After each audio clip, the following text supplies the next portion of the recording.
गांधी स्मृति पीठरे महात्मा गांधी 155तम जन्म जयंती पालित। कटक महानगर निगमर 59 number ward अंतर्गत तेलेंगा पेंटस्थित ऐतिहासिक गांधी स्मृति पीठरे महात्मा गांधी 155तम जन्म जयंती कटक महानगर निगमर 59 नंबर वार्डर वरिष्ठ कांग्रेस नेता प्रशांत महांती पौराहित्य पालित हो जाइछि। उक्त कार्यक्रम में करीम साहा, केशव जेना, रवि साहू, झरिया साहू, अनिल बेउरिया, जुगल किशोर साहू, सुधीर पट्टनायक, अमूल्य बारिक, सत्यरंजन दास महापात्र, प्रदीप्त कुमार दास प्रमुख जोगदे महात्मा गांधी प्रतिमूर्ति में माल्यार्पण करने सह स्मृतिचारण करथिले। प्रदीप्त कुमार दास का रिपोर्ट, जयदेव न्यूज।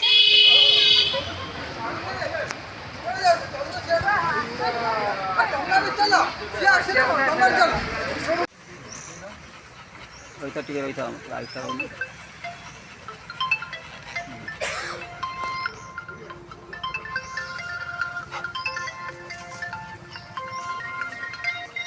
ओके।